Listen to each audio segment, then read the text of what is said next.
Hello, everyone. Welcome to our webinar, Defending Democracy in the Stacks, a conversation with library professionals. I'm Chris Oppie, Director of the Ellsberg Initiative for Peace and Democracy at the University of Massachusetts Amherst, where I'm also a professor of history. I want to begin by thanking the Chancellor's Community, Democracy, and Dialogue Initiative for funding tonight's event. This is part of a series of webinars that focus on current threats to fundamental constitutional and democratic rights. You can find details about past and future programs on our website, including recordings of prior events. So please check it out at eipad.org, and we'll put a link to it for you. I do want to mention a few upcoming events. On March 19th at 7 p.m., I'll be doing an online interview with Massachusetts Congressman Jim McGovern. On March 25th at 7, we're having a webinar called Suppressing Speech, the Trump Administration's Escalating Attacks on the First Amendment. That will be moderated by Lauren Harper, the Daniel Ellsberg Chair on Government Secrecy at the Freedom of the Press Foundation. And on April 7th at 7, we'll have a webinar called Targeting the University, Censorship, Political Power, and the Fight for Academic Freedom, moderated by UMass journalism professor Kathy Ford. I'm very excited about tonight's discussion, and to those of you who are watching, please feel free to submit questions, and we'll try to get to at least some of them in the final half hour between 8 and 8:30. The discussion will be moderated by my good friend Laura McEnaney. Laura is an emerita professor of U.S. history at Whittier College and the former vice president for research and education at the Newberry Library in Chicago. She is currently a consulting editor for the American Historical Review, working on a variety of educational projects. Her scholarly focus is war and society, and among her many publications are two books, Civil Defense Begins at Home, subtitle is Militarization Meets Everyday Life, and Post-War, Waging Peace in Chicago. Tamela Chambers serves as a district chief for the Chicago Public Library and has more than 20 years of experience as a public librarian. She received her BA from the University of Illinois Urbana and earned a master's in education from National Louis University in Chicago. She also serves as president of the Chicago chapter of the Black Caucus of the American Library Association. Tamela Chambers is deeply committed to public service, equity, and advocacy for libraries and the communities they serve. Colleen Shogan received her PhD in political science at Yale and recently served as the 11th Archivist of the United States under President Biden. She was the first woman in U.S. history to lead the National Archives and Records Administration. Prior to that, she was a senior vice president at the White House Historical Association. Dr. Shogan is now a senior advisor at More Perfect, where she is leading a nationwide civics project called In Pursuit. She is also an adjunct professor of government at Georgetown University. In 2024, she received the American Political Association's Hubert Humphrey Award for Outstanding Public Service. Sara Georgini received her PhD in history at Brown University. She is a series editor for the papers of John Adams, part of the Adams Papers editorial project at the Massachusetts Historical Society, where she has overseen the selection, annotation, indexing, and production of some dozen scholarly editions from the Adams Papers. She is the author of two books, Household Gods, The Religious Lives of the Adams Family, and the forthcoming Our Library in Paris, a globe-trotting history of libraries, espionage, and freedom. She also writes about U.S. history for Smithsonian Magazine and CNN. So with that, let me turn it over to Laura McEnaney. Thank you all. Thanks, Chris, and thanks all of you for being here.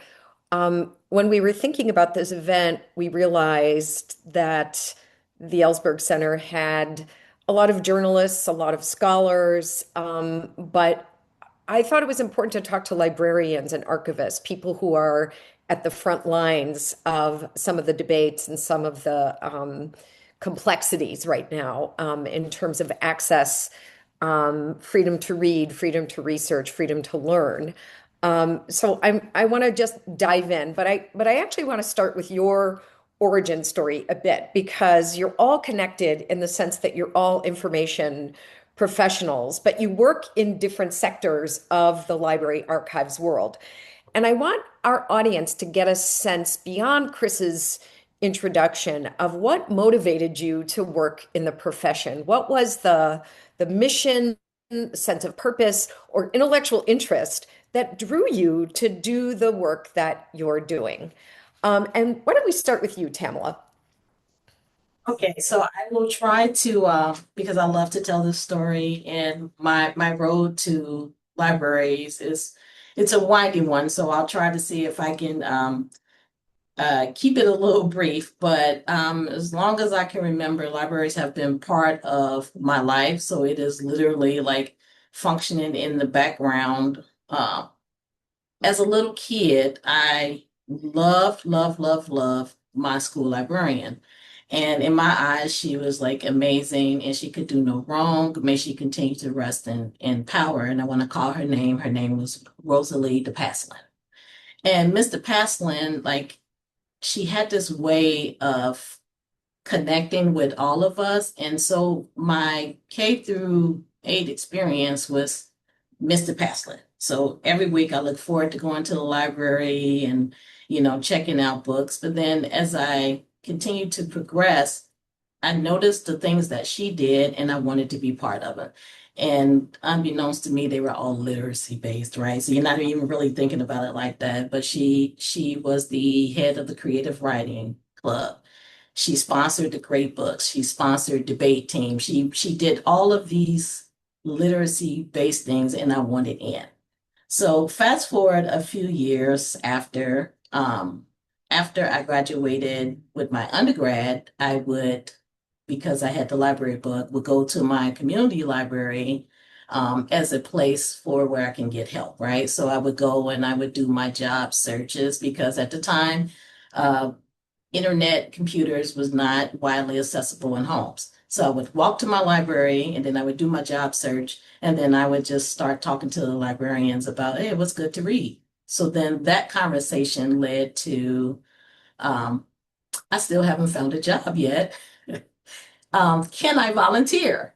And then that experience led to me being recruited. And I was like, okay, well, I need stable employment. So how about I do this for a little bit and then transition on to something else? Well, that was over 25 years ago, and I still have not found what that something else is, and I am not looking for it. Um, I started as a children's library associate, and I fell in love with libraries from that point on. Not just for what it did for kids, right? But just for me personally, I learned so many things just being in the library and being in that space. And I started to see libraries as a place of self determination and self actualization. And I have just been with it with it ever since. Like it is probably, I like to say, the great public university where you can choose whatever it is that you want to learn, what you want to read, what you just any question that you have, the information is there. And I think that is just amazing. And I learned so much personally, things that I wasn't taught, right? Things about myself. I learned to question, like, well, why is it just this way? So the traditions of things that I came up with, it was like, well, it's always been this way. So now I'm in a place where I can be like, well, why? And then I can go to the shelf and I can go look for that information and I can talk to other people that work there, the librarians, about information. And it is just a phenomenal career. So I don't have enough words to really do it justice, but I care deeply about the profession and I'm glad that I found my way here. Yeah, I love what you shared. Let me transition to Sarah. Can you talk a little bit about the sense of purpose, mission, or passion that brought you to the work you do? Sure. So I loved hearing that because my origin story also comes from being a kid who loved going to the local public library.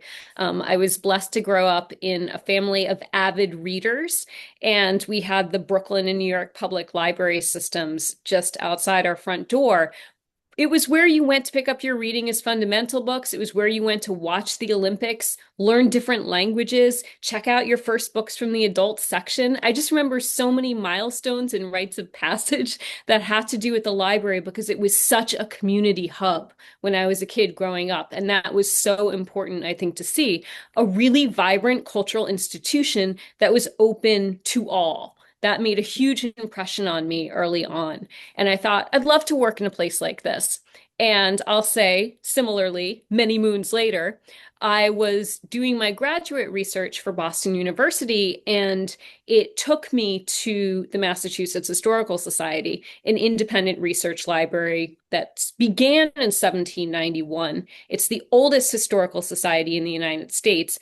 And the very first circular letter that they sent out describing their mission said that the goal of the MHS is to essentially collect, preserve, and communicate the materials for a complete history of this country. That's a big goal. We're still working on it in 2026.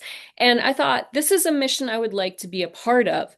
In choosing to work at the Adams Papers editorial project, the biggest draw to me about that project was one, it's in the library. I get to work with originals all day long, which is such a huge perk as a historian.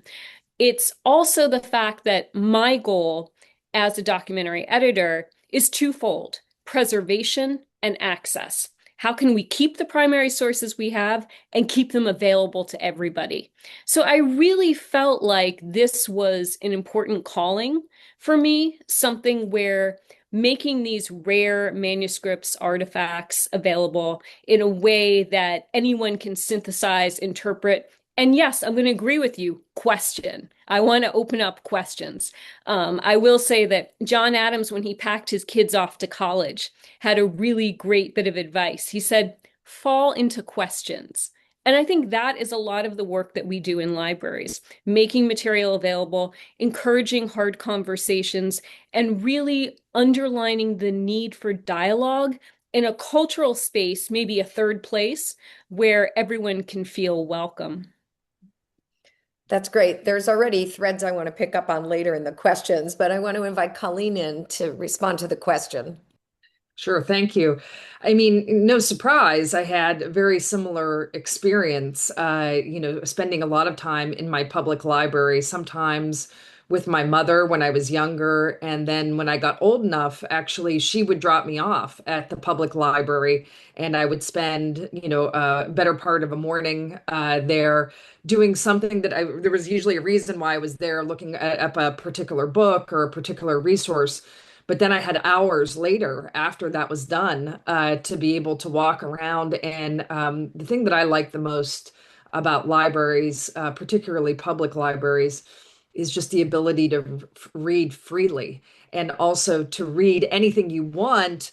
Oftentimes you're led into shelves or stacks that in areas that you wouldn't have, didn't know you were interested in, types of books that maybe you had never read before, maybe like something like science fiction or a memoir or, a certain biography, that it wouldn't have been something, I'll date myself, that you had to look up in the actual card catalog, not online. But if you were just walking around through the shelves and the stacks, you would come upon things that were fun. And I did that also in graduate school. I started my day in graduate school when I was writing my dissertation at the library, at the research library, almost every morning, because I had done writing the day before, or been working on something. And as I would go along, oh, I need this book, I need to check this resource, I need to look at this journal. So I kept that going as the day went on. And then the next day, the first place that I started was at the library. And that's where I would go for the first, couple hours of the day to look up those sources, to get what I needed to correct or go forward with whatever I had done the day before. And so many times, of course, you go up into, especially at Yale, huge, vast research library, into the stacks. But it was interesting to find the book that you're looking for, but really interesting to look at the books that were next to it. And then, that's why it would take several hours. And it was never like, oh, grab a few books and, check them out and go home. It was always a couple hour endeavor because one thing would actually lead to another. And then professionally, I'm a political scientist by training. I found myself in a job at the Congressional Research Service at the Library of Congress. And the Congressional Research Service is a division of the Library of Congress that works for members of Congress and their staffs. And you did use the resources, obviously, at the Library of Congress to do research and other things. But a lot of that, by that time, a lot of information was online. But we had the advantage of using the Library of Congress databases and other resources. And I had spent about 8 years there. And then I got moved from CRS into another part of the larger library because I was a senior level executive and they were starting a new program, a new whole division of the Library of Congress. This is the end of James Billington's term as Librarian of Congress before Carla Hayden came on board. And I was like, I don't really know. I've been in libraries, but I haven't like really worked as a library professional. Certainly not worked in public programming for libraries, working alongside really now at this point with librarians, people that are heads of various divisions at the Library of Congress.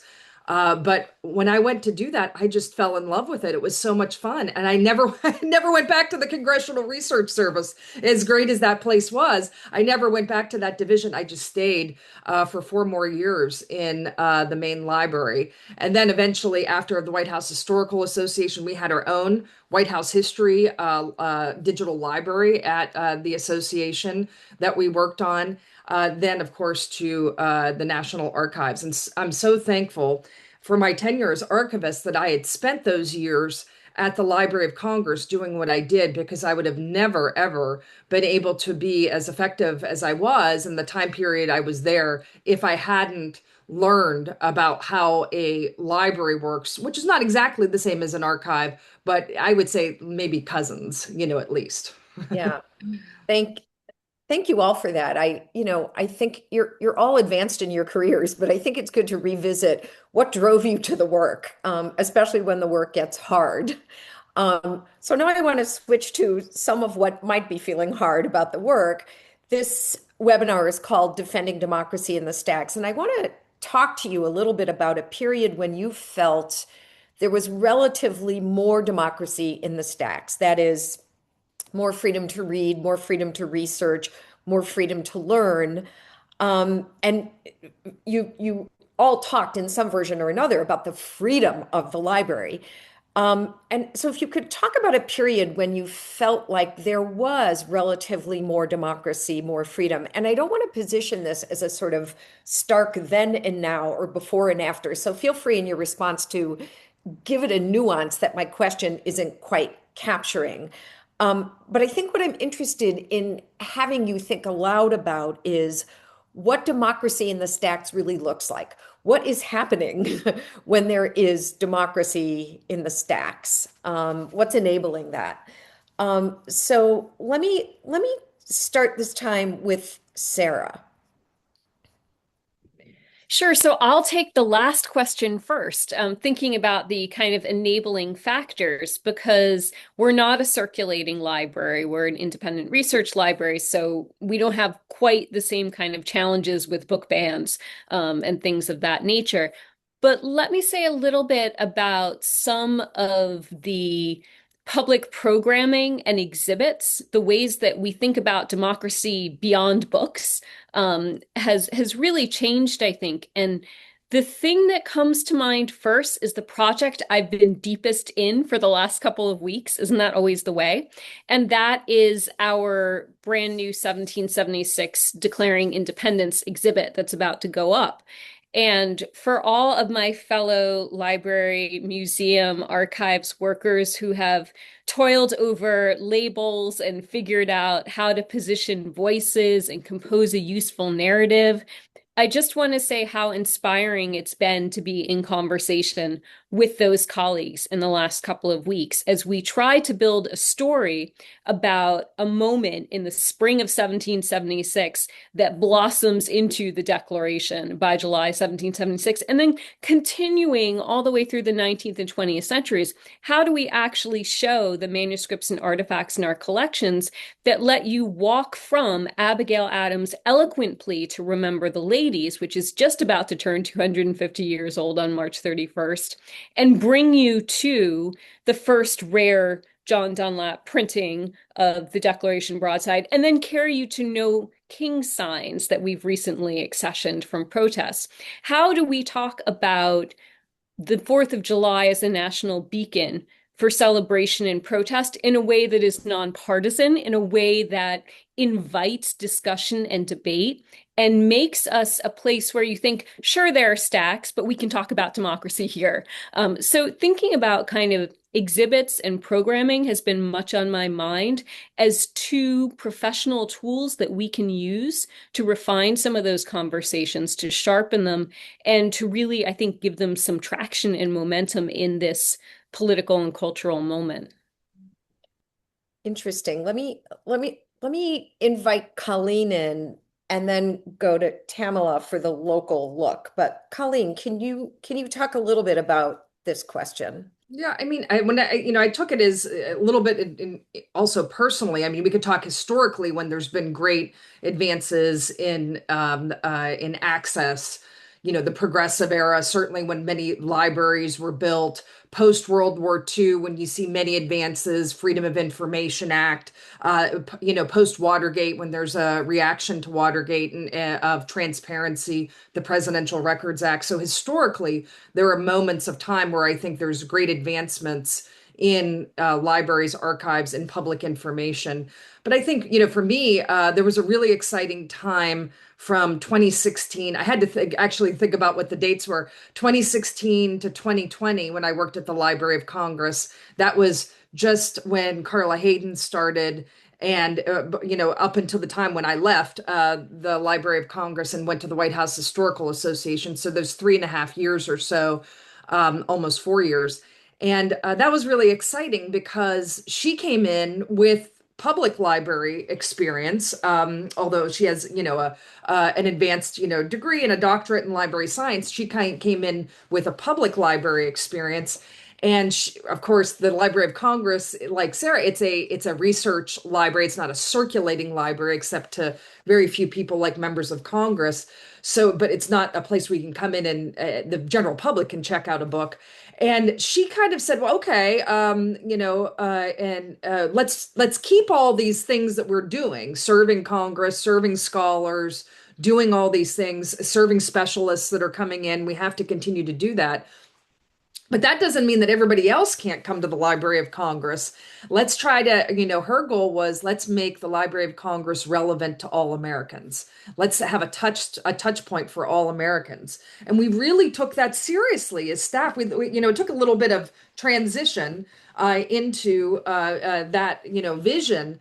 But when that happened, it was a really exciting time at the Library of Congress. We wrote a new digital strategy. Then we worked on a whole new strategy for the entire library after the digital strategy was done. So everything was changing. There was encouragement about creativity, like, yeah, let's do a disco party at the library and see what happens. Let's open it up on a Saturday night and see how many people come. It turns out like they'll be lined around the block to come in the Library of Congress to go to a disco party. Now they do them all the time, but back then that was really exciting and really something different where we could bring people in and learn about the history of that great institution. And certainly that was the playbook that I took to the National Archives, where her focus was on access And once again, archives being somewhat different than library, but still bringing that mentality into it. How many people can I get inside the National Archives, in these institutions, in these buildings? How many people can I engage online to look at our nation's records online?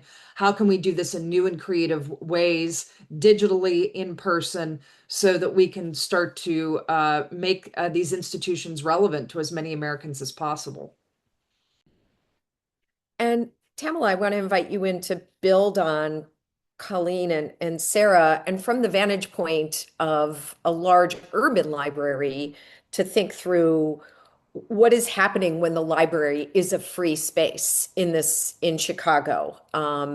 What is happening at the library to make that happen? So I can talk about it from the early stages of my career all the way through now. And there's a through line with equity and access. And I'm glad that you brought up Carla Hayden, who, of course, started at the Chicago Public Library. So I want to make sure I give that shout out. But early in my career, and this was probably one of many reasons I decided to go to get the MSLIS for the librarianship proper. I saw firsthand the library as a safe space and a place of access in action during the 9/11 tragedy, right? And then also the fallout from that, and then when Hurricane Katrina came. So when 9/11 happened, the public library was the one place that stayed open. All locations were open that day as a place. So if you needed to come, reconcile whatever feelings you were having, digest or whatever, look for information, we were open and we were available, right?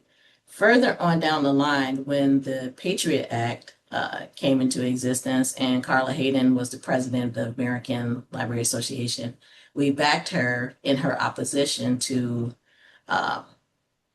the Patriot Act. So no, we wanted to continue to protect patron privacy and not give, I guess, willy-nilly access to reading records and things of that nature.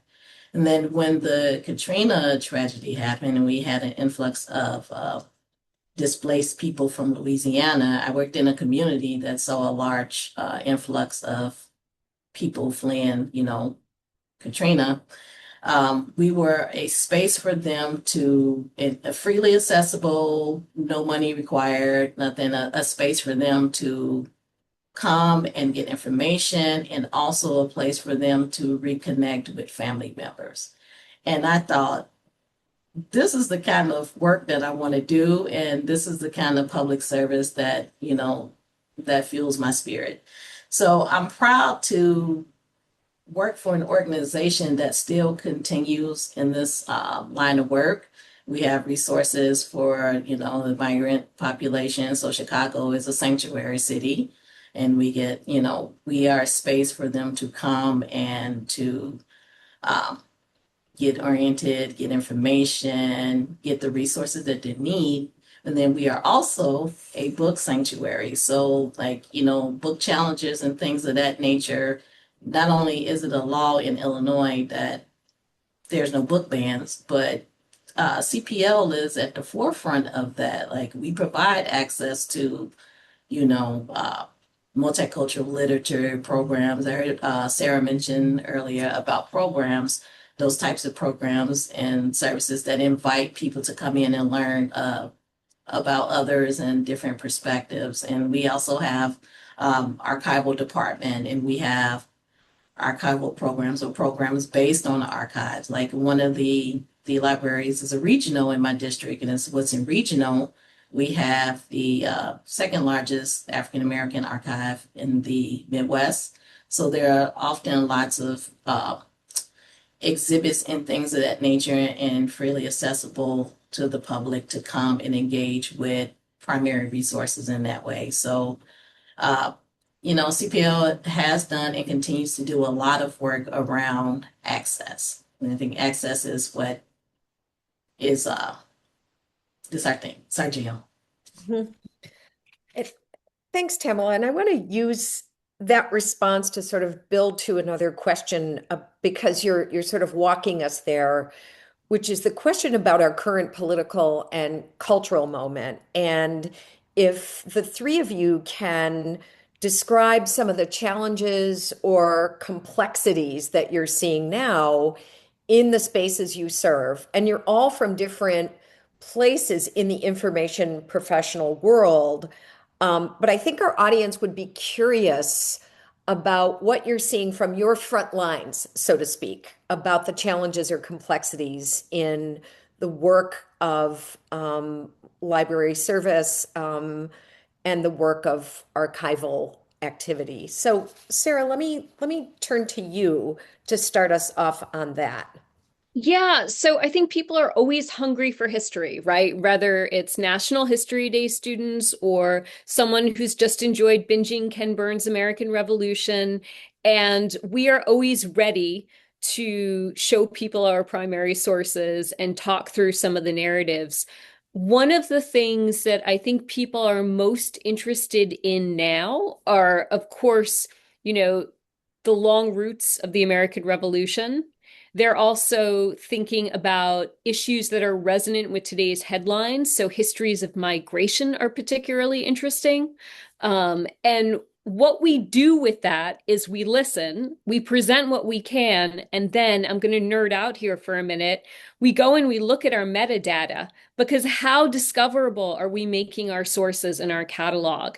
Is there other terminology that we need to use in order to surface these primary sources a lot quicker for people? Because plenty of people will come through our doors, and that's wonderful, but they may also use our digital editions, our primary source sets, all of the materials we've made freely available online. So as we think about the education components of these stories, we're thinking K-12, but we're also thinking forward from K-12. So what are people interested in? How can we tag and find primary sources that will be readily available for them to view in our reading room or online? These are things we're really thinking about very carefully. I think that people will always be hungry for history, but the kinds of history, the kinds of voices they're looking for really need to be elevated. And a lot of that is our job to do. For example, when we're thinking about the 250th, we're thinking we can't just have elite white male voices from that room where stuff was signed. We have got to bring in women's experiences, Black experiences, Native people's experiences. We have got to give you the full landscape of 1776 and also invite you to help us learn more about it. And that's where we need to create that kind of bridge between our primary sources as they're listed and inviting new scholarship. Because an archive is always, and a research library is always evolving, right? We're always adding to the collections. And we hope that some of that knowledge seeking is something that we can inspire. So, I'll go to Colleen next and then to Tamela. In this moment where people might be thinking about the contraction of access and the containment of information, you're seeing a continued and unabated thirst for access to the documents, stories about the past. People are still coming in with that same kind of interest and curiosity. I think that's true. And while our material doesn't circulate, nothing beats seeing the real deal, authentic, original documents. I mean, there's a magic to it. There is a national treasure feel to doing it. But people really get the sense that they own and shape this history. When they see the manuscript, they may not wholly see themselves in history, but they see that they have an opportunity to guide it going forward. And I think that's just super important. I think that everyone should feel that, public history is a joint enterprise to a great degree, and that's what we hope to encourage. Yeah, my nerd heart is beating strong right now as a historian. Um, Colleen, comments or thoughts about the current political and cultural moment and what you're seeing and what you saw from the front lines when you were serving as the National Archivist? Well, I mean, I think, I think from my vantage point, there's major major problems and major concern. I'm no longer in my job, and neither is Carla Hayden. So we were both fired by the President of the United States. The first time a sitting archivist was ever removed by a president of the United States. And in Carla's case, I think the second time that a librarian of Congress had ever been removed. The other time was back in Civil War, and that was when the librarian served also as the clerk of the House. And Lincoln was concerned about having a non-loyalist actually keep track of the records in the House. So he had actually a reason about why he wanted to have a trusted librarian in that position as the clerk. So not really the same type of position, obviously, that it is today. So really, for all sense and purposes, the first time a modern librarian removed by President of the United States. Both myself and her for no reason either, no stated reason, and nothing was provided. So I would say that the very existence of these institutions that we've all come to appreciate is on the line, for sure. That's what I would say. These institutions, like the National Archives, the Library of Congress, the Smithsonian Institution, these are places that have always been considered as nonpartisan institutions. Yes, the heads of those institutions go through a political process in order to gain nomination and appointment. But once they are become into those positions, once you serve, you agree to serve in a nonpartisan capacity, which means you're different than someone who's in the president's cabinet or someone who's a political appointee who is there to enact the political agenda of the president of the United States. The Librarian of Congress or the archivist is not there to execute that political strategy or outcomes of any president, whether that person nominated you or did not. And that's why so many librarians served across administrations and archivists served across administrations, Republican, Democrat, both ways.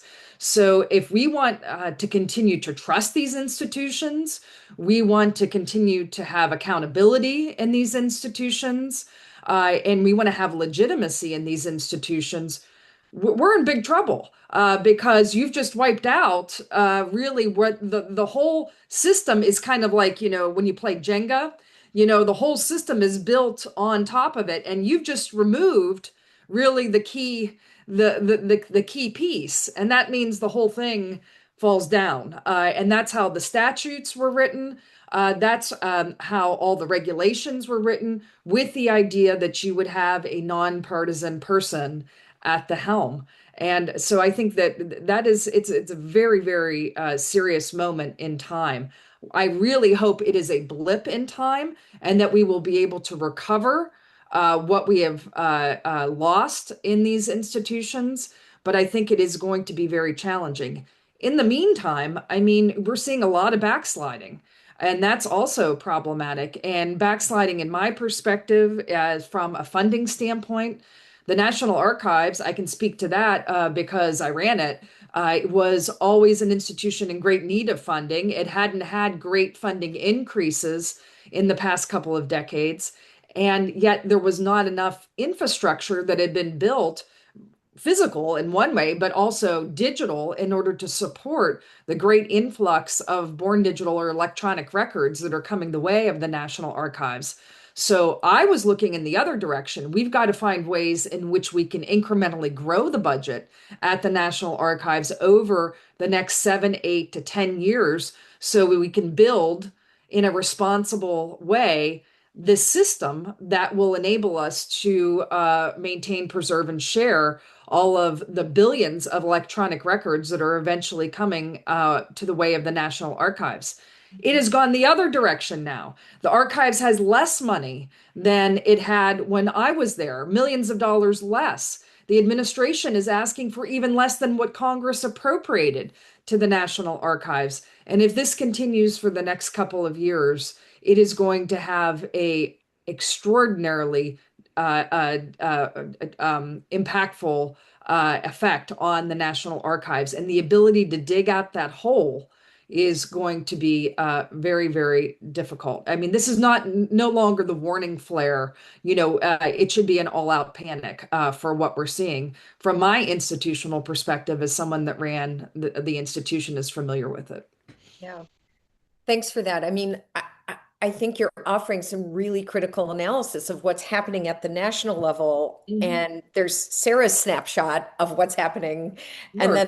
then there's the national story, which is really concerning and at the point of alarm, not warning. And Mhm. I want to invite Tamela in to say, what does your front line look like in this moment? Because we've got three information professionals and three stories or three snapshots. So I want to invite you in, Tamela, to say a little bit about what you're seeing on your front line. So a couple of things. While the collections are, of course, protected because we are a book sanctuary, there's a shift to protesting programs that are Tamela, excuse me, we're having a little trouble oh, hearing you. So maybe get a okay, little closer to your mic. Thanks. sorry about that. So our collections are, pretty much protected because we are a book sanctuary. But so then there's a shift towards protesting programs that are, I guess, considered different or not of the norm for some people. So for example, we had drag story times, and I had one in my district, and there was a great deal of protest, and it became like a political rallying point because there's a group I won't mention their names, but there's a group of a political affiliation who had some strong feelings about having drag story times in the public library. And then there's a spread of misinformation about, the dangers to, you know, the public and kids by bringing your child to this event.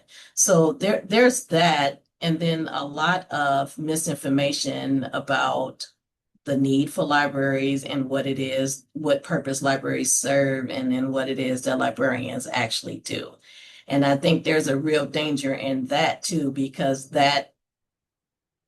those rumors, if you will, or misinformation about the profession and the role and function of libraries can lead to, well, we don't need that, right? So, we don't need it. People don't use it. Do people even read anymore? We have Google, and then now there's AI, right? So there's all of this misinformation and almost like a campaign, right? Libraries are going to be extinct. They're going to be, will we even have libraries, in 2031 or whatever the case may be? So I've seen that and I've heard that quite a bit. I want to talk a little bit about this term that has become very partisan, DEI, diversity, equity, and inclusion. And um, the organizations that are part of your world, the Society of American Archivists, the American Library Association, have these full-throated statements on their website about the importance of telling the full story, expanding access.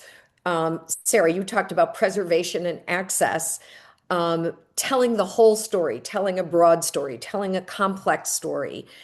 And I want you to sort of talk a little bit about what DEI means in the library or in the archive, because I think we have a chance here to sort of demystify or reframe some of the intentional distortion of this and maybe some of the unknowing distortion of this. And this is important because we've seen the culling of library shelves in certain government libraries, and it's all been focused on DEI reading. And Tamela, when you brought up the situation with the drag queen reading stories, right? A lot of this has been in the news that libraries have become these woke spaces, and so I'm wondering if you can talk a little bit about what DEI means in your profession, in your space, in your library, or in your archive. And Sara, you started us off thinking through this when you so eloquently talked about the full story, and that people come to an archive not just to learn the story, but to also share a story and reconstruct a story. So can you get us started on this question of what DEI means in your world? Sure. So I think you have framed it very well in terms of looking for full stories, different stories. Certainly, when we go into the stacks and we're prospecting for exhibits or for volumes or for teacher workshops, we think more broadly about the voices we introduce, and we try to give more of a balance. We try to highlight, say, underrepresented peoples of the American Revolution. That is by far one of the most popular source sets that we have. It is something that we think about, just to zoom back in for a moment into my own work in the Adams Papers volumes. We change, and this is going to sound extremely nerdy for a minute, but we think about our index terms so that when you go to our digital editions, a main entry that would have said slavery for 20 years now says slavery and enslaved persons. So we really want to make it super clear that there is a category of personhood as well as an Atlantic commercial economy that we are referring to. We want scholars to really understand that. So we think about it at the level of publication.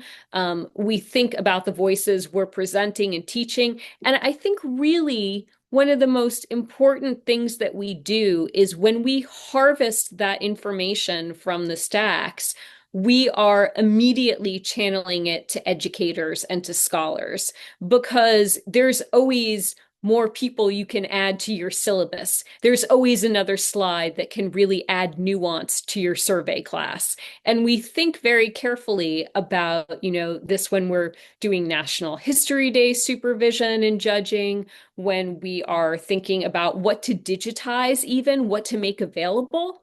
That's something that is a constant internal collaborative discussion about what we are opening up to the public.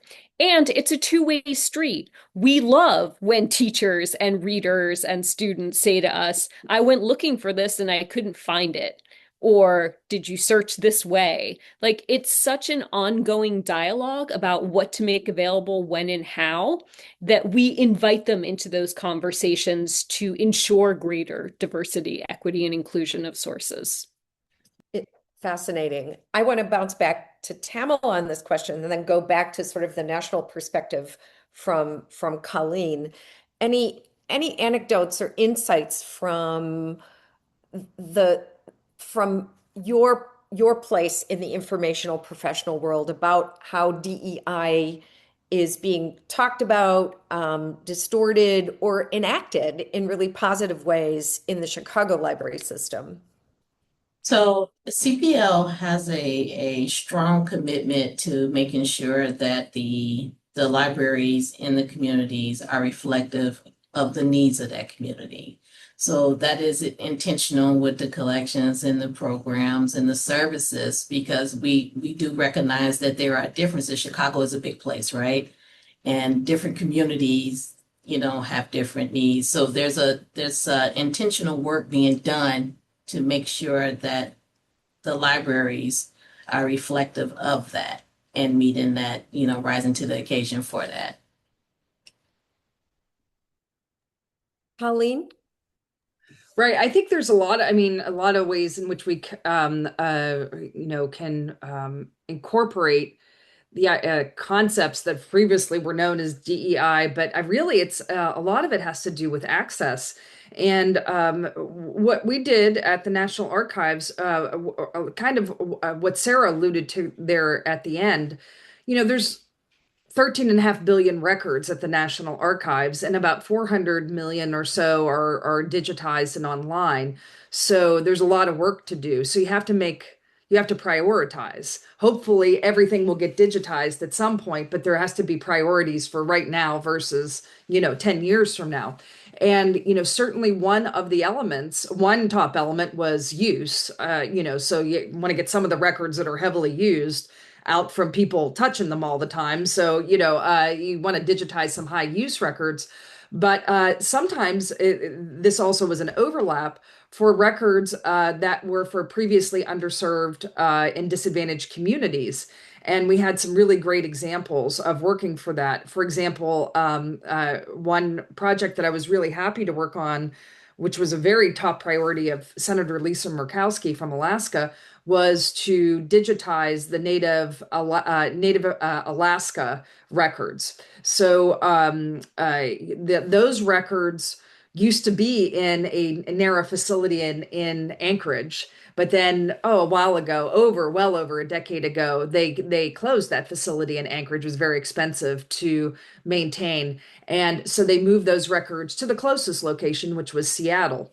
But Seattle's still, a pretty big plane ride if you're in Alaska and you want to come and see, records of your family history and tribal histories. So the idea is let's digitize those records as comprehensively as possible. A little tricky because there's a lot of privacy concerns about things that are in those records. So it's not just like, let's run them through the machine and put them up there. There was, a lot of review that had to happen, but that was, a real priority of ours so that those records could be done more swiftly in the next couple of years. And there would be access for people that otherwise would have had great burdens for access. Another example would be records from African Americans that served in the Union Army in the Civil War. And why is that so important? Because African American genealogy is of great interest to many Americans, and those are one of the only sourced records.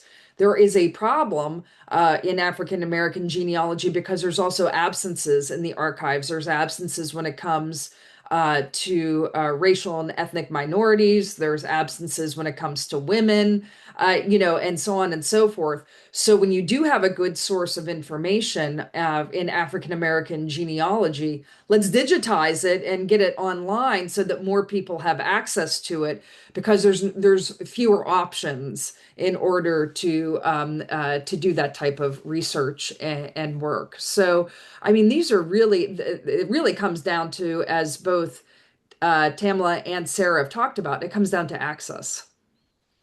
Yeah, access and resources. And Colleen, you mentioned Lisa Murkowski, and I want to sort of think through or just throw a question to you all about what do you and your colleagues need to preserve access to support these kinds of programs to sustain democracy in the stacks.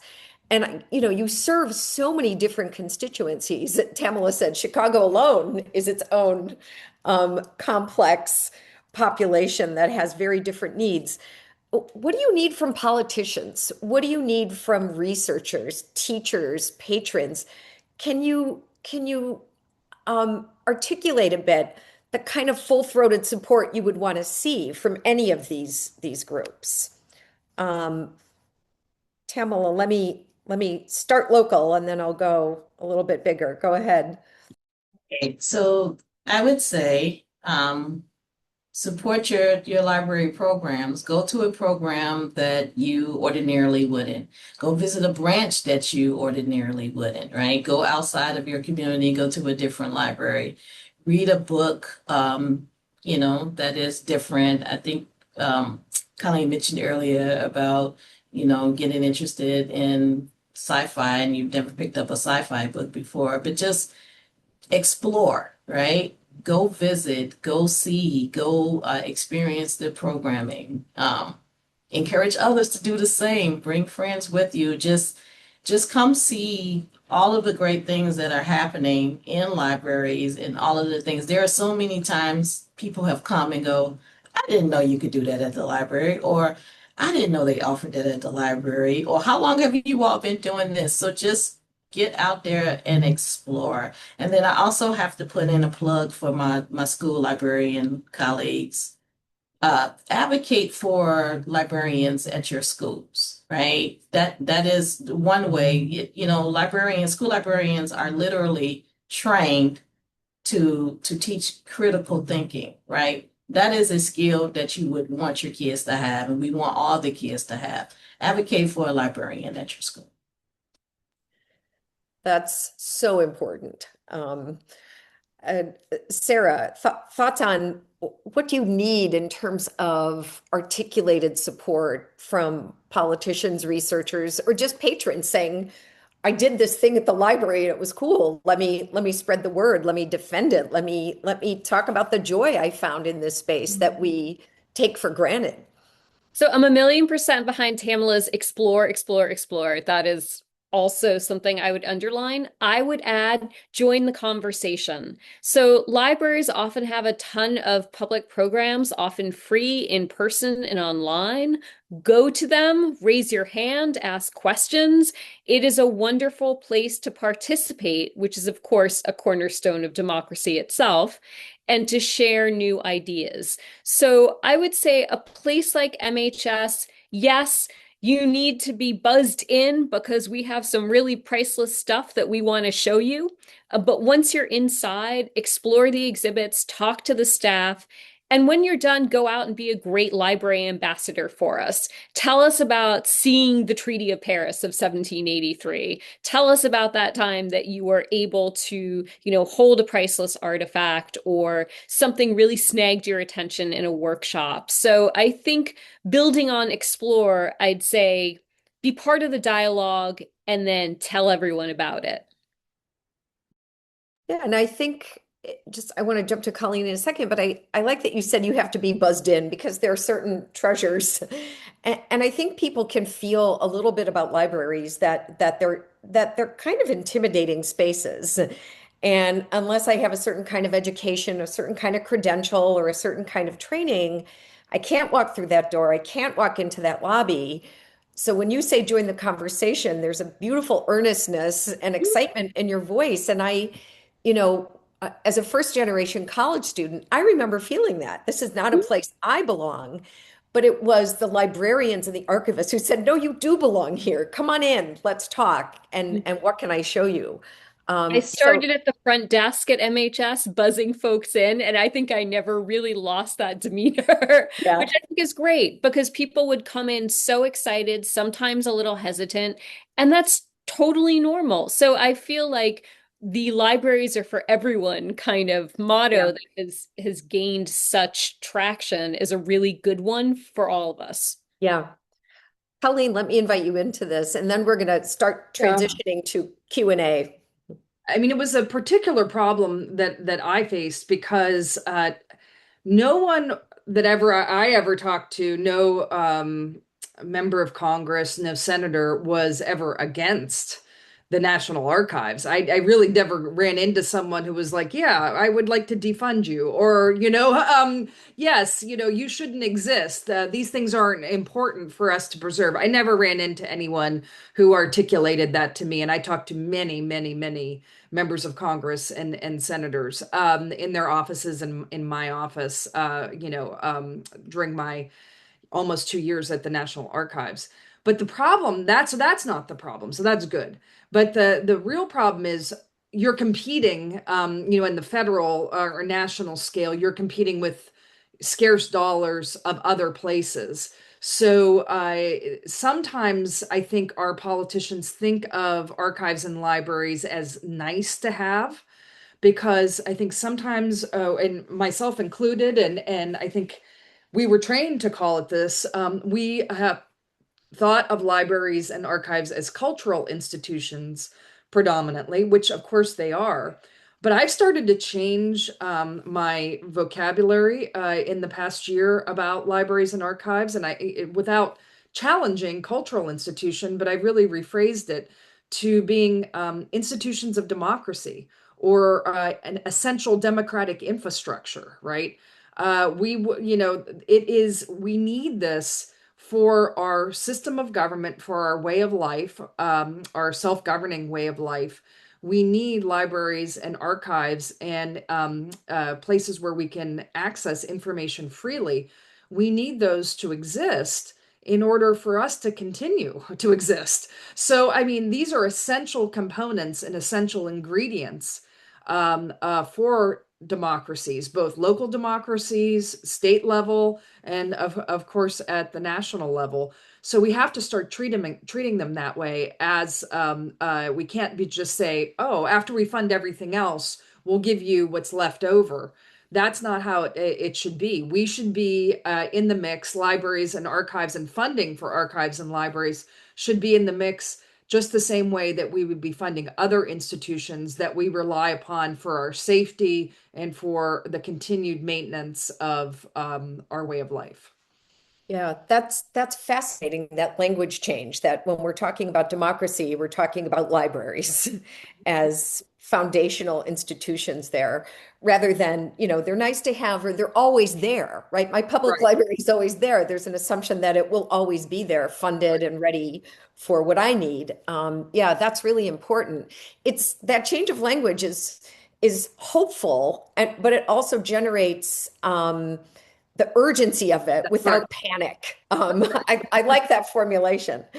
All right, the questions are coming in from the audience, and we're going to do Q&A for about 20 minutes, and then we're going to give each of our panelists some space to make any final comments they want to make.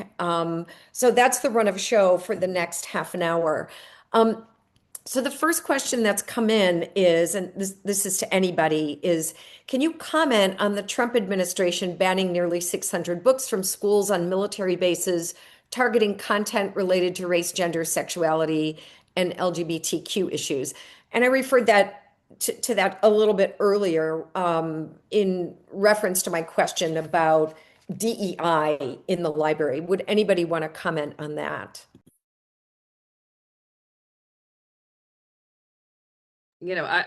I'm not 100. I remember reading about this, but I'm not wholly familiar with the specifics. But listen, I mean, my view on libraries is let's put the books on the shelves, okay? And then, for younger people, I guess we could debate about what that age is. I'm not, and whether that's at a, 14, 16, 18, we can have those discussions, and maybe that's community specific. Yes, you do maybe need to have a parent or a guardian or grandparent or an adult that if there are certain guidance about what you're reading from someone who is in your family or has or a guardian, then of course libraries are going to respect that, so you can make individual decisions in a library. But let's not say that other people can't have access to those books. Quite frankly, like me, that my mom dropped me off and just, she trusted that, if it was in the library, that I was able to go around and look at things and be curious. Let's not, restrict people because of that. There are, I would say, guardrails in place for people of certain ages about what they read, and that's, I'm not going to get in the way of parents in any way, shape, or form in that regard. But I don't see why we would be banning at the library level. Let's let individual families make those decisions for kids. And Tamela, I see you nodding your head. Anything you want to add to what Colleen said from your vantage point? I would agree with everything wholeheartedly that Colleen said, but then I would always also encourage people, especially when it's like, the picture books or, that skew a little younger, look at the book and then question why. Like, just why? I would almost challenge people to do their own book evaluations, right? And as opposed to just being like, well, this been removed. We'll find out why it's been, right? And then you make your own decision and then advocate for it because it may not be your cup of tea, but Like you said, there's no reason why my decision not to read a book should also be Sarah, like Sarah can't have it because I decided I don't want it. Yeah. And adding that, and the library is the space for questions, fall into questions, as Sarah said. Um, I want to, so here's another question coming in, and this one is for you, Colleen. But it's a thanks uh, to all of you for the work you're doing. And so I'll share some of it to Colleen, that this person was sorry to learn that you were fired and had some curiosity about how this happened. Was this backed by Congress or just an executive decision? And if it is now restricted access, does this mean something like the publication of, for example, the states ratifying the ERA would have to wait until a new administration comes in, a new national archivist comes in to allow for access? So the first part is, how did this happen? Was this backed by Congress or an executive decision? And does this change access? Who's at the top of the National Archives? How does this change access? Yeah, so it was not backed by Congress. It was an executive decision. The statute does say that if the president decides to remove an archivist of the United States, that the president must notify Congress and provide just cause for the reason for such removal. And the implication, all presidents previously have read that as you have to have a reason for removing the person's. For example, the archivist isn't following the law, the archivist is derelict in his or her duties, things like that, that would, or misuse of funds. Those would be reasons that you would say this person needs to be removed, and then you would notify Congress and provide those reasons. But President Trump never notified Congress in my case, and there were never any reasons. And actually, I had some, people that I had worked with, some senators I had worked with on my oversight committee, and I was in direct communication with them in the days after. And they said, "We'll try to find out, Colleen. We're going to ask the White House for a reason." And they did. And there was never a response. There was never anything that came back. So there was even an inquiry made, and there still was no reason. And for right now, I don't know of any incidences in which there is lack of access at the National Archives, kind of like how, what Sarah is saying. I don't think that there's records that are being, if you came to see a certain record series or, a certain area of interest and you wanted to see particular records, or they're on a research trip, I don't think that the records are being restricted in any way, shape, or form, at least that I've heard of, or that I know of.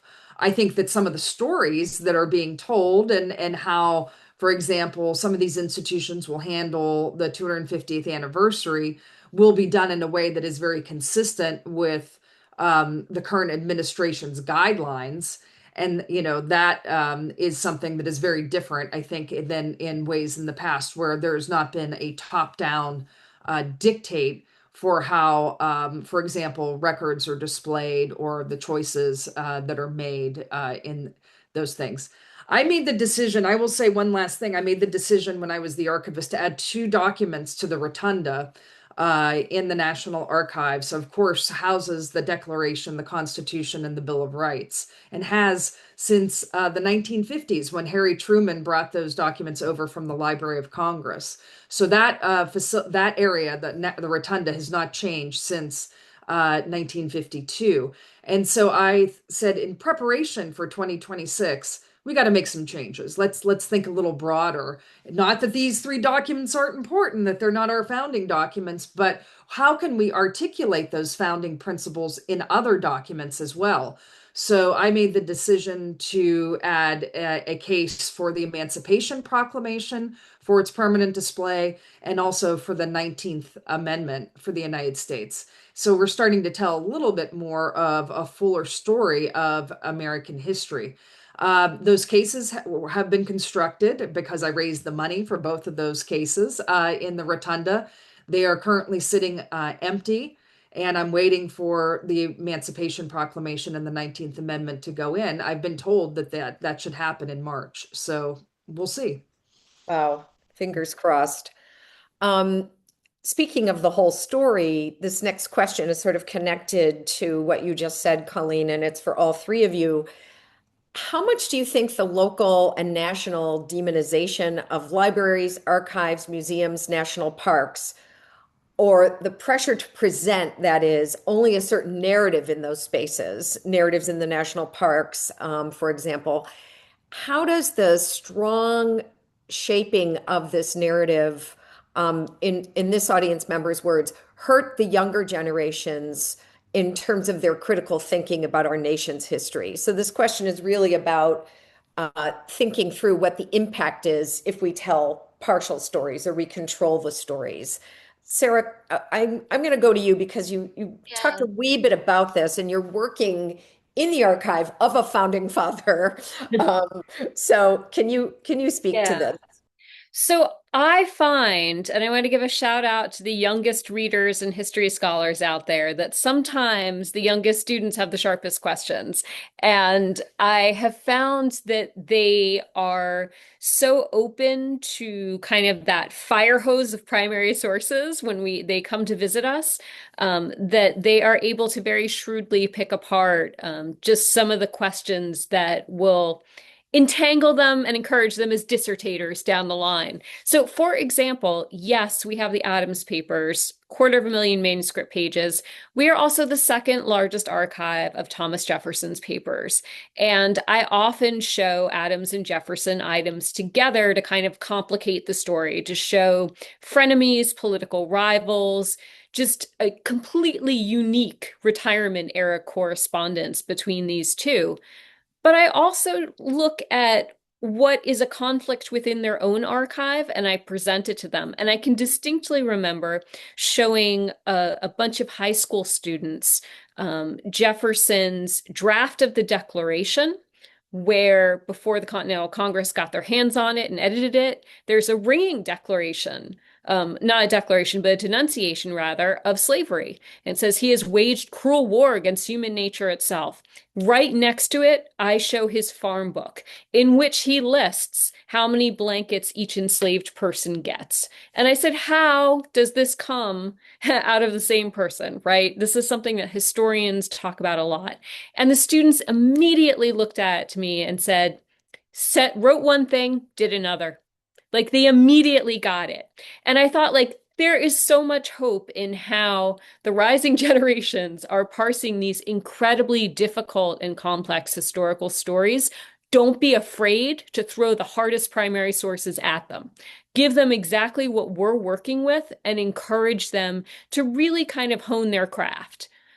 So that's kind of what I think of every time, which is don't be afraid to give hard and conflicting primary sources to people and ask them to do the same work that we are very happy doing, because the secret sauce of doing history is interpretation. So learning that skill of how to interpret and synthesize and look at those sources, I have great hope. Anybody else want to add to that or comment on that? I would just like to say that don't be afraid to get into conversation with the young people, right? Like, let them ask questions, but you also ask questions of them to get a sense of their thoughts and why they believe what they believe or and how they arrived at that. So I think conversation and questioning is going to be key to that. And I want to just echo what you're saying as someone who was in a college classroom for 25 years. When we got to the quote unquote hard history, for example, the history of lynching, the reaction was not, this is too complicated, this is too hard. The reaction was, how come I didn't know about this? And so that I never encountered young people who wanted to walk away from a dilemma, a complexity, a hard document. As you said, Sara, they're ready for it. And I think we there's a sort of poverty of imagination about what young people can handle when they're facing their country's history. Um, So this next question is important, and the three of you can sort of answer it from your different vantage points in the institutions you've worked in. How would you make the library more accessible for someone with a wheelchair? This audience member is a PhD candidate who's now in a wheelchair and is finding the physical navigation of the space difficult. So, can you talk a little bit about how you've puzzled over access, not just in terms of freedom to read, freedom to learn, freedom to see documents, but access in terms of navigating these spaces, often old buildings that were not built in this way? Anybody could start. I mean, we at the National Archives, had started to figure out ways in which the new exhibits would be accessible, because there would be the ability to listen to the information rather than necessarily just having to read it. There would be for those that are that have sight challenges, that can be very difficult, but it can have special tours that are given, that are planned ahead of time from docents that are trained in being able to describe what is being seen, and have special training in giving those types of educational tours, so that you can have a very similar experience. So we were, certainly working on that.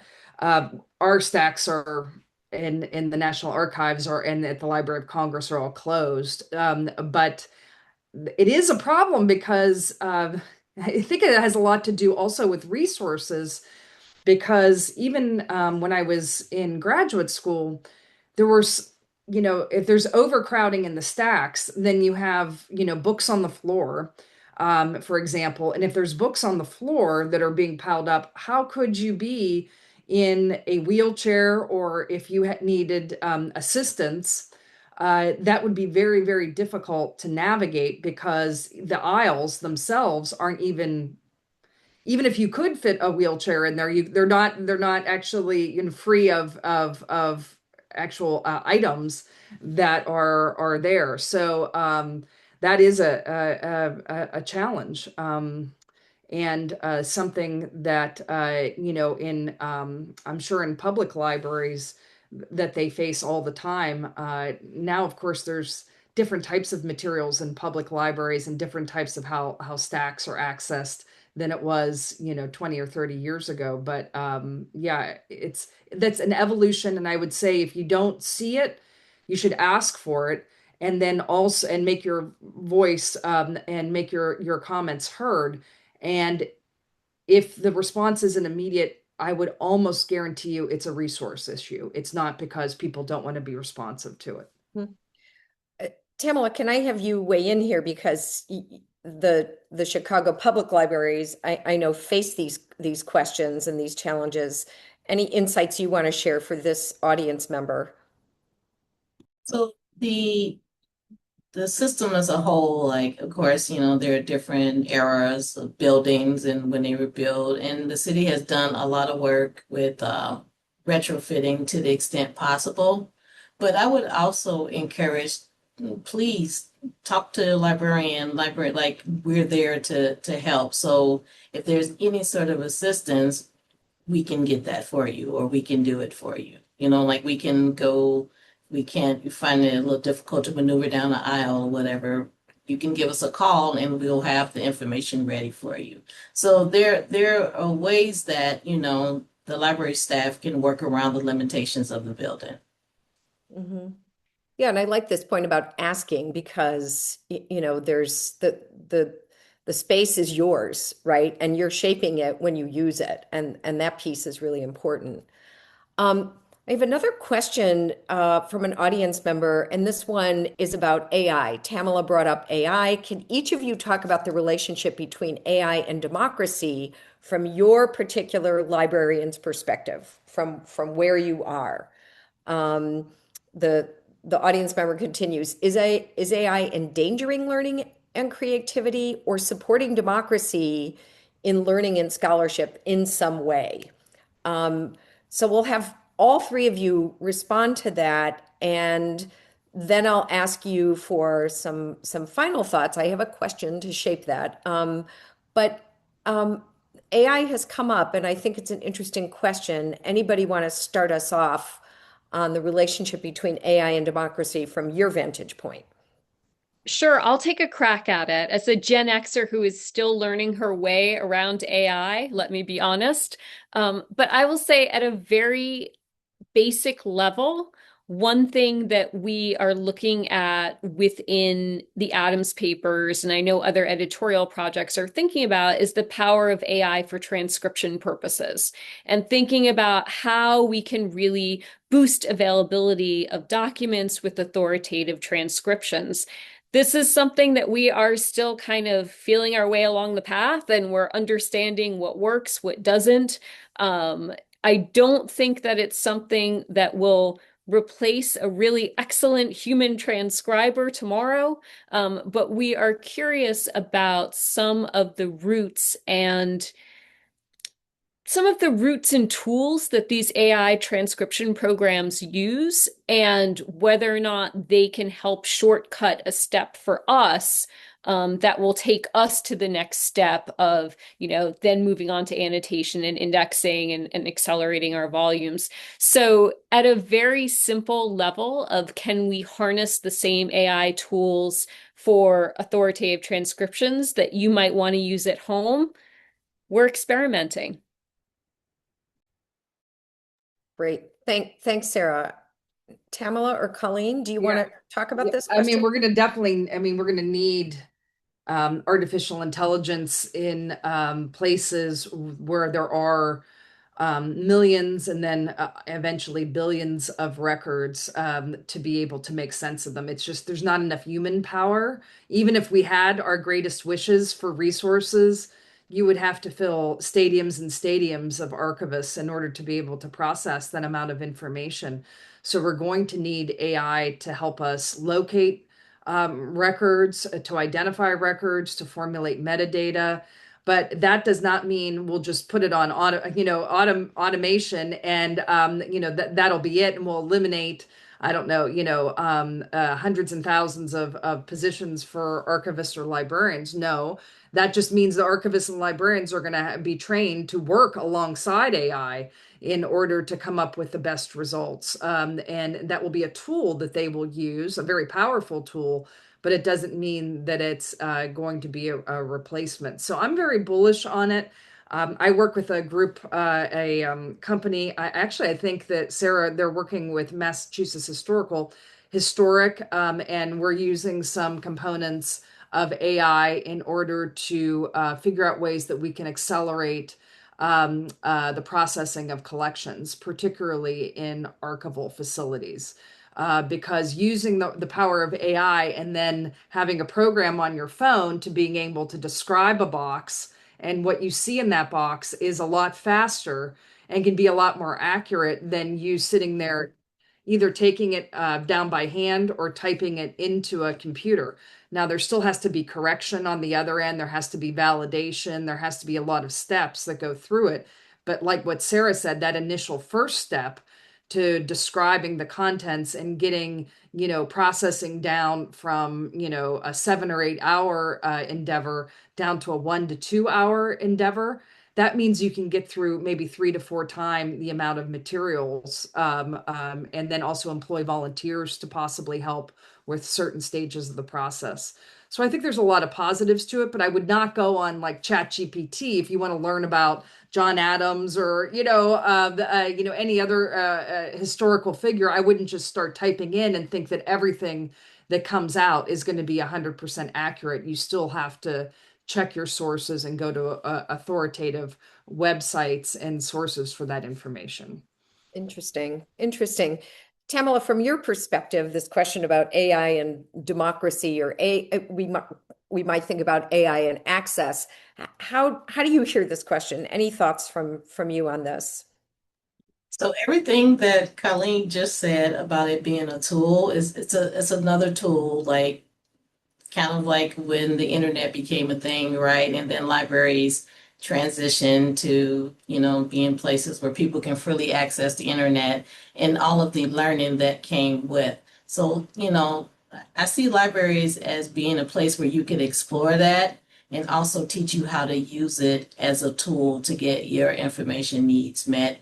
Also, with the caveat that, how to uh, look at the results and compare it to authoritative resources. So it's another tool.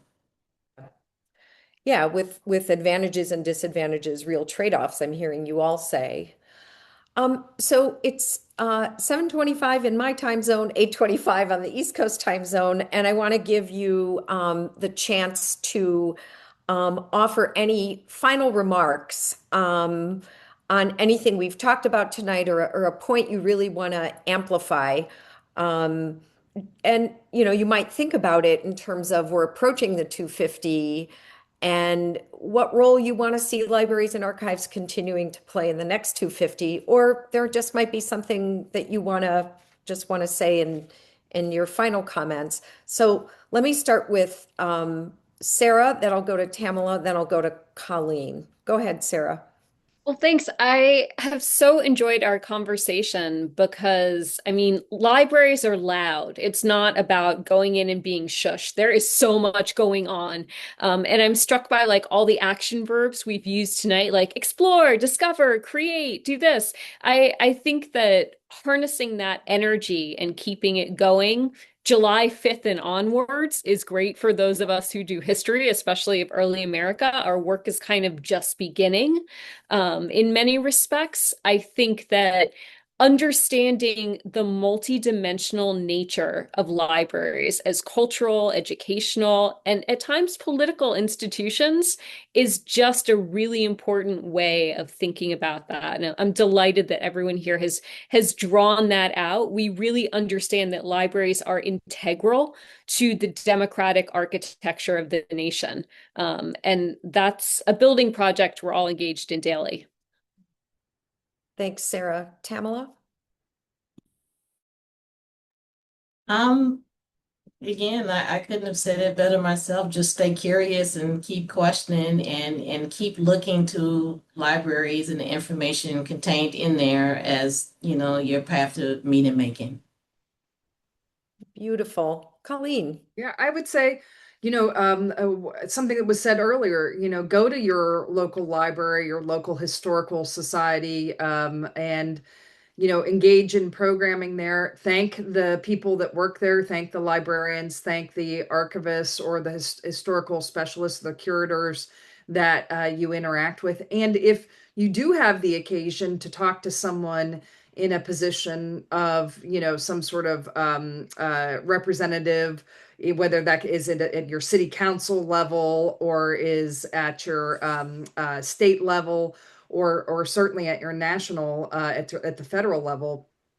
There's a lot of things going on in the world today. There's a lot, there's a lot of there's foreign policy challenges. We have certainly challenges concerning immigration. We have challenges concerning healthcare.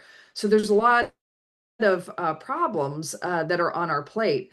Sometimes I do get worried that libraries and archives, just because they're not as front and center all the time, that sometimes whenever you do meet someone, you might talk about what's going on in the world right then and now.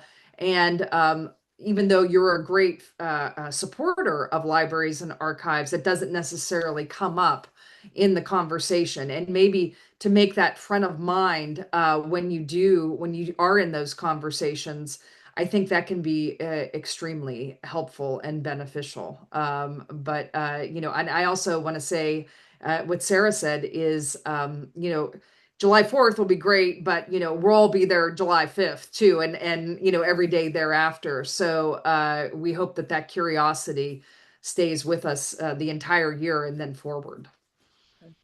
Absolutely. And, I really, as we close, I want to appreciate all that you've surfaced, because good events like this fill in some information, give us some content knowledge, but they generate questions. And you all have generated a lot of questions that we all need to keep thinking about in loud ways and quiet ways. And I like it too when we can highlight librarians and archivists as thought leaders. You don't just work at the places where people go to get the big thoughts and then bring them out. You are thought leaders, and we really appreciate your thought leadership on these important questions this evening. I want to thank Brennan Tierney for all kinds of administrative brilliance to bring this event together.